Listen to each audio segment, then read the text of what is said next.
Welcome to Healing O'Clock. I'm Grace, and we're in part 3 of our series, The Cost of Quitting. We've established what your assignment is and who's connected to it. Today, we're going to talk about something crucial. Why do people give up? If we understand the roots of quitting, we can recognize the patterns and interrupt them before they destroy our destiny. Let's get into it. Giving up doesn't usually happen in one dramatic moment. It's a process, a slow erosion of hope, vision, and determination.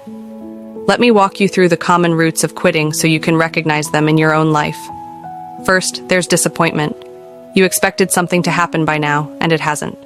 You thought the business would be thriving by year 2. You thought the healing would come faster. You thought the breakthrough would arrive on your timeline. When reality doesn't match expectations, disappointment sets in. And disappointment, when not processed, becomes discouragement. And discouragement left unchecked becomes despair. And despair whispers, "Just quit. It's not worth it." Second, there's exhaustion. You've been fighting for so long. You've been believing, working, praying, pushing, and you're tired. This is where the enemy loves to strike, when you're depleted. He doesn't fight you when you're strong.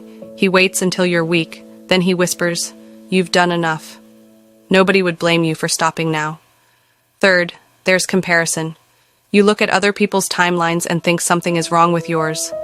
She got her breakthrough in 6 months. He built his empire in 2 years. Why is it taking you so long? But here's the truth. You're not running their race. Your assignment has a different timeline because it's a different assignment.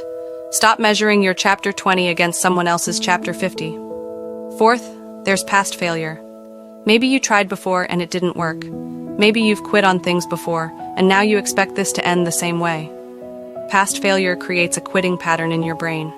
Each time you give up, it becomes easier to give up the next time. You're literally training yourself in surrender. Fifth, there's isolation.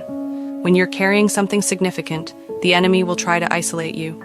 He'll make you feel like you're the only one struggling, the only one facing this level of warfare. You stop sharing your challenges. You stop asking for help.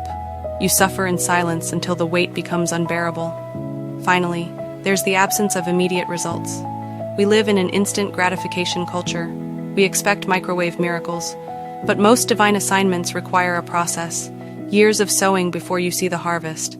And when you don't see immediate return on your investment of time, energy, and resources, you start questioning if it's even worth it.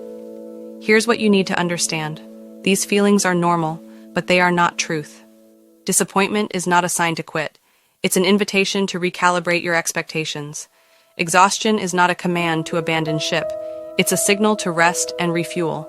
Comparison is not reality. It's a distortion that steals your joy. Past failure is not your future. It's your training ground. The devil knows that if he can get you to quit, he wins. Not just against you, against everyone connected to your assignment. So he studies you, learns your weak points, and strikes precisely where you're most vulnerable. Now that you know the roots of giving up, you can guard against them. You can interrupt the pattern. You can choose differently. I'm Grace, and next time we're talking about the devastating generational impact of quitting. This is where it gets real. I'll see you then. Your healing is on time.